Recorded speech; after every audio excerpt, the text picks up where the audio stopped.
La sección 9 de Consejos y Máximas de Schopenhauer trata sobre la autosuficiencia. Ser autosuficiente, bastarse a uno mismo, no necesitar nada, poder decir, omnia me comporto, es decir, llevo conmigo todas mis cosas, eso es, sin duda, la principal condición para la felicidad. Como el hombre no puede contar con certeza con nadie más que consigo mismo, las cargas, desventajas, peligros y molestias que surgen de tratar con otros no solo son innumerables, sino también inevitables. Schopenhauer asocia a la sociedad con la mentira, una especie de vestidura o velo que se interpone tanto entre nosotros y los demás, como entre nosotros y la verdad. Ese estilo de vida alegre, centrado en la búsqueda del placer y la interacción social, nos arrastra inevitablemente a formas de falsedad de las que, según él, solo podemos escapar mediante la autosuficiencia y la soledad. Schopenhauer dijo, y cito, «Un hombre solo puede ser él mismo mientras está solo. Y si no ama la soledad, no amará la libertad, porque solo cuando está solo es verdaderamente libre». La restricción está siempre presente en la sociedad, como un compañero inseparable, y cuanto mayor es la individualidad de un hombre, más difícil le resultará soportar los sacrificios que toda relación con los demás exige. Para el pesimista alemán, la soledad será bienvenida, tolerada o evitada, según el valor personal de cada uno. El miserable siente, cuando está solo, todo el peso de su miseria. El gran intelecto, en cambio, se deleita en su grandeza. Cada persona es más ella misma, para bien o para mal, cuando está completamente sola, cuando no se pierde en charlas y relaciones sociales, ni en todas las mentiras que éstas implican. Por tanto, podríamos esperar que los miserables sean mucho más sociables, más inclinados a la sociedad como una forma de escapar de su miseria, mientras que el gran hombre encuentra que entrar en sociedad es una carga, una especie de descenso desde la cima de la montaña. Como continúa el pesimista alemán, y aunque la naturaleza establece enormes diferencias entre los hombres, tanto en moralidad como en intelecto, la sociedad las ignora y las borra. O más bien, establece diferencias artificiales en forma de rangos y posiciones sociales, que muchas veces son diametralmente opuestas a las que la naturaleza impone. El resultado de esta disposición es elevar a quienes la naturaleza colocó en lo bajo y rebajar a los pocos que están en lo alto. Estos últimos, entonces, suelen retirarse de la sociedad, donde tan pronto como hay un poco de multitud, la vulgaridad domina con supremacía. Lo que ofende al gran intelecto en la sociedad es la igualdad de derechos, que conduce a una igualdad de pretensiones, que todos disfrutan, mientras que la desigualdad de capacidad genera una desigualdad correspondiente de poder social. La llamada buena sociedad reconoce todo tipo de pretensiones, excepto la del intelecto, que es un artículo de contrabando. Se espera de las personas que muestren una paciencia ilimitada ante toda forma de necedad, estupidez, perversidad y mediocridad, mientras que el mérito personal tiene que pedir perdón por estar presente, o incluso ocultarse por completo. Lo peor de lo que se llama buena sociedad no es solo que nos ofrece la compañía de personas que no pueden ganarse ni nuestro elogio ni nuestro afecto, sino que no permite que seamos lo que naturalmente somos. Nos obliga, en aras de la armonía, a encogernos o incluso a cambiar completamente de forma. La conversación intelectual, entre lo formal y lo jocoso, solo es apta para una sociedad intelectual. Es completamente aborrecible para la gente común, a la que solo puede agradar lo común y aburrido. Sin duda, su compañía puede considerarse una forma de compensación, pero cuanto más vale un hombre, más descubrirá que lo que gana no compensa lo que pierde, y que el saldo final es negativo. Porque las personas con las que trata están, por lo general, en bancarrota, es decir, no hay nada que se pueda obtener de su compañía que compense el aburrimiento, la molestia, lo desagradable.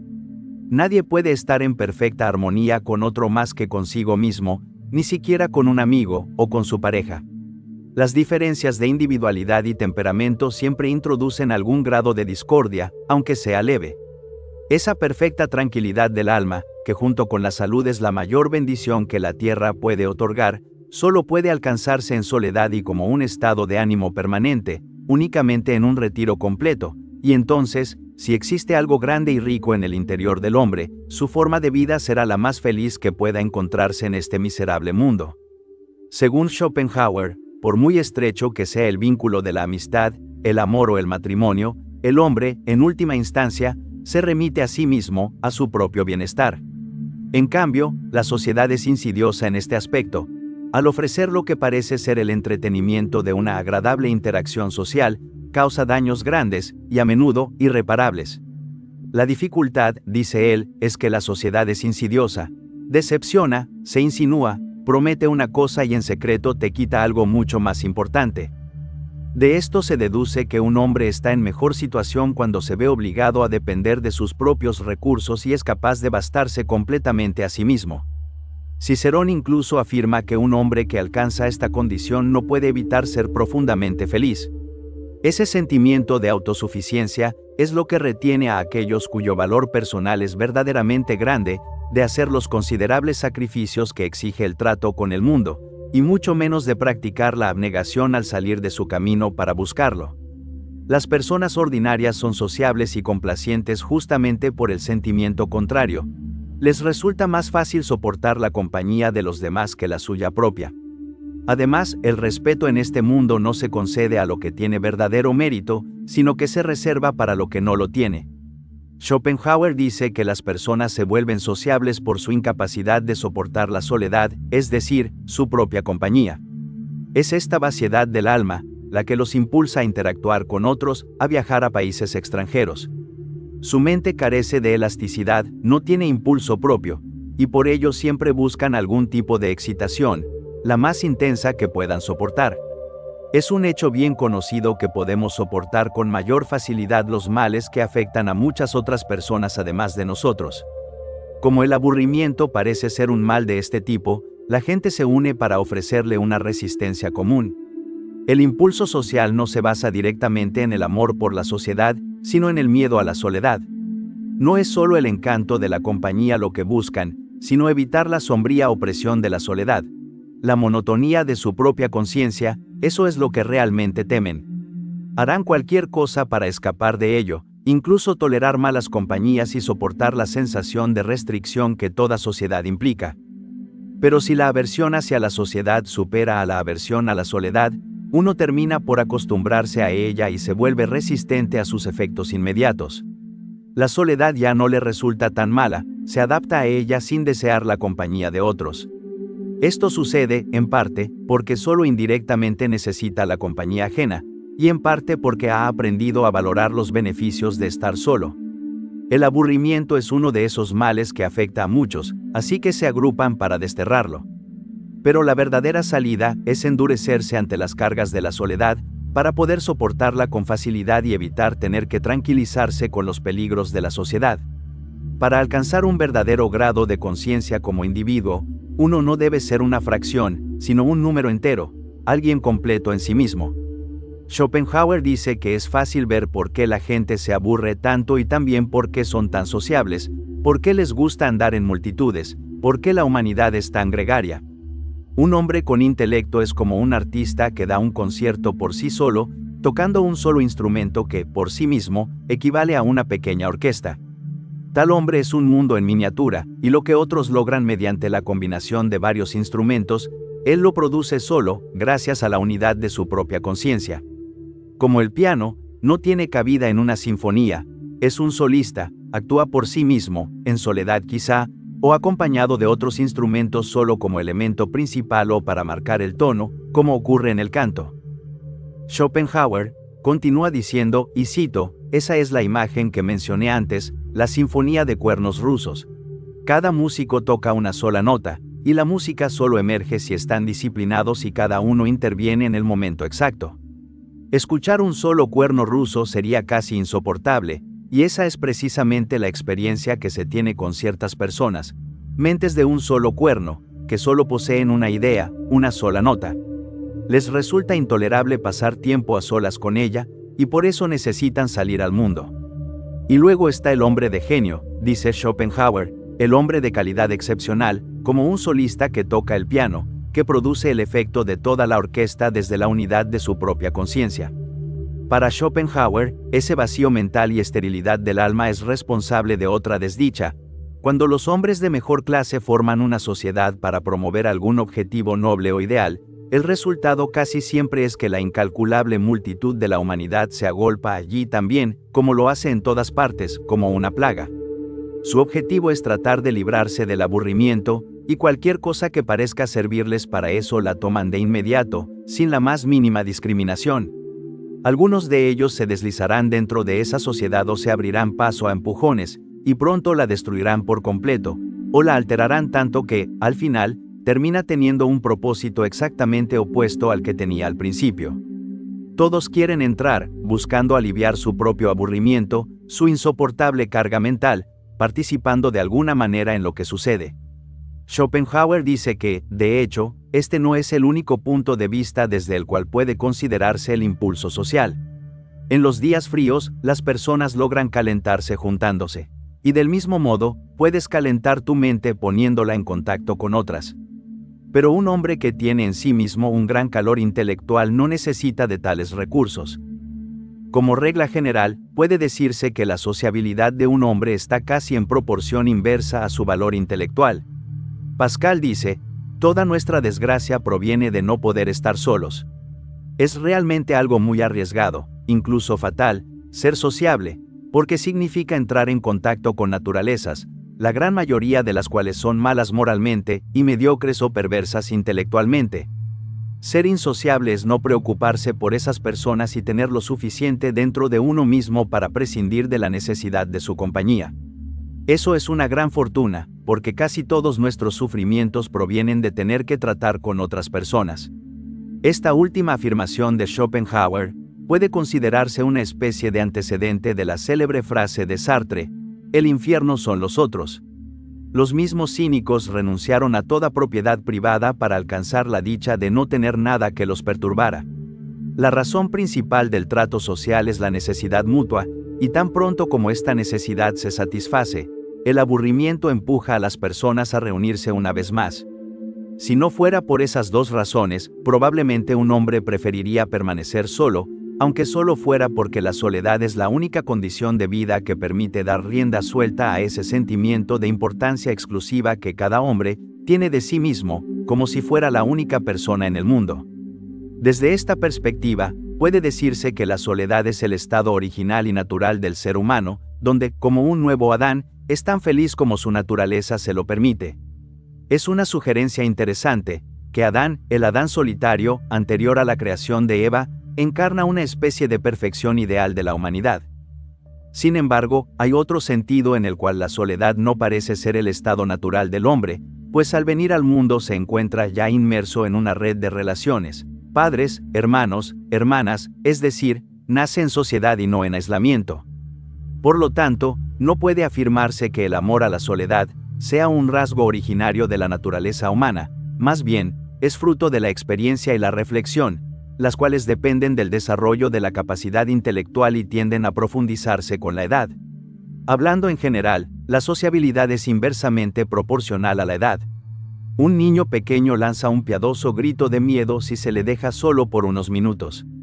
Los jóvenes pronto se hacen amigos entre ellos, y solo unos pocos de ellos se alegran de estar solos algunas veces, pero pasar el día entero así les resulta desagradable.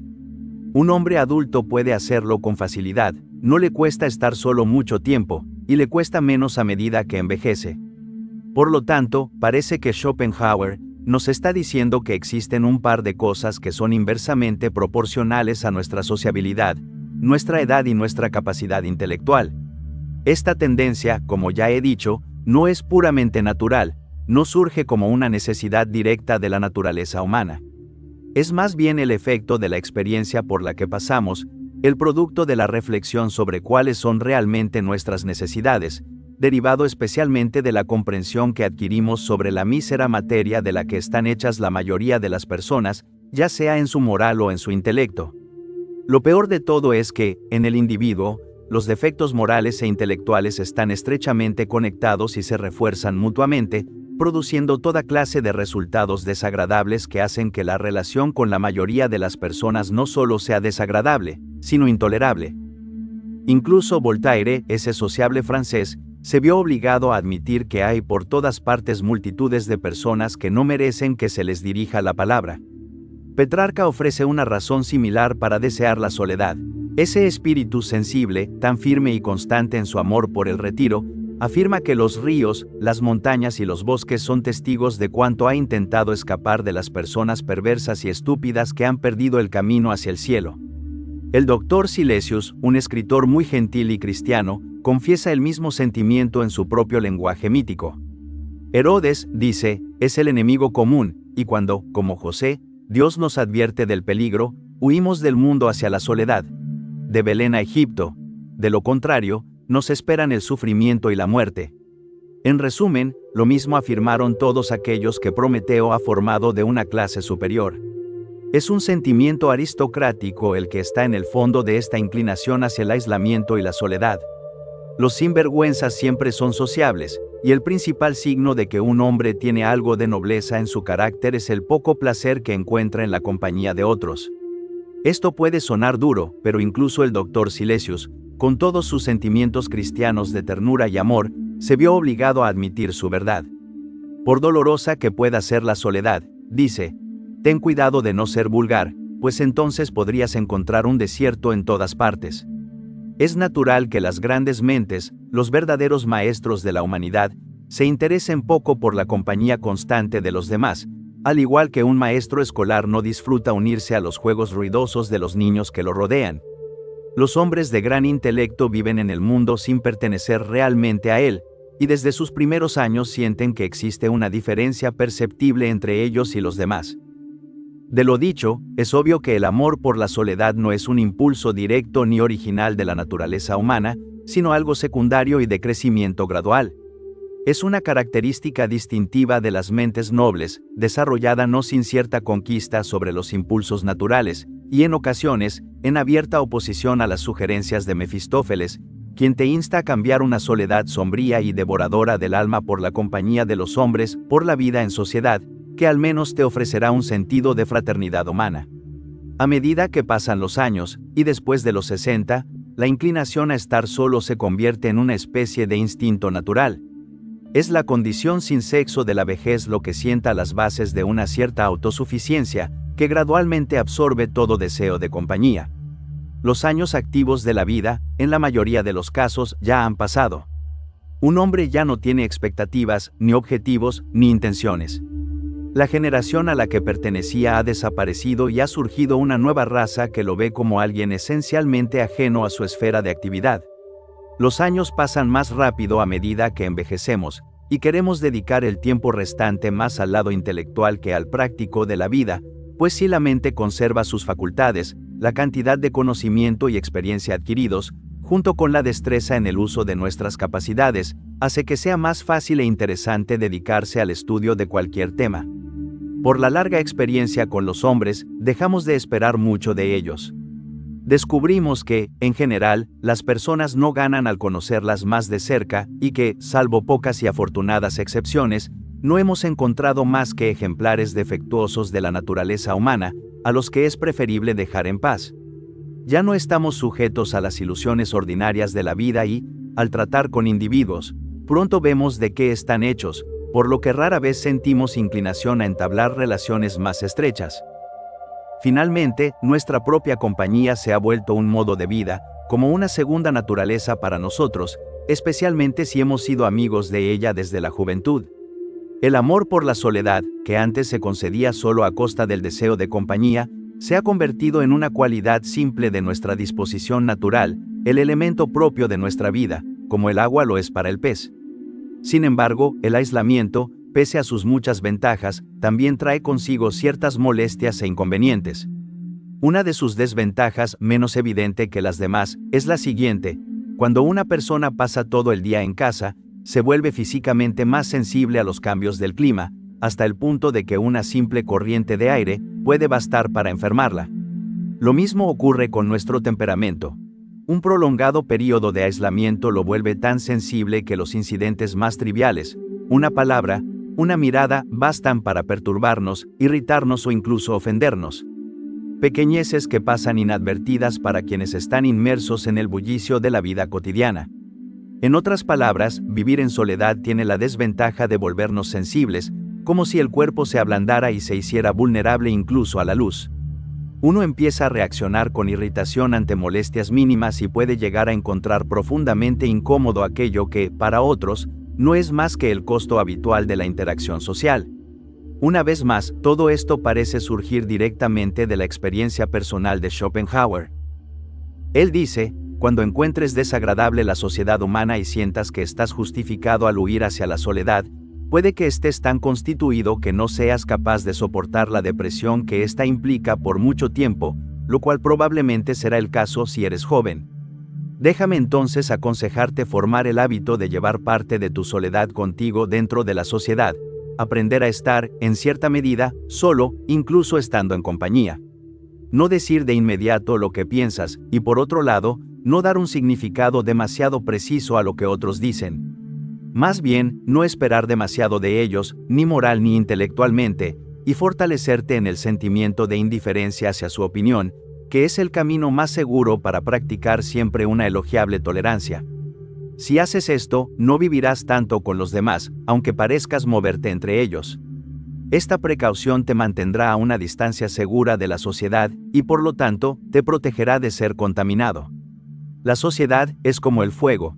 El sabio se calienta a una distancia prudente, no se acerca demasiado, como el necio que, al quemarse, huye y tirita en la soledad, quejándose ruidosamente de que el fuego quema.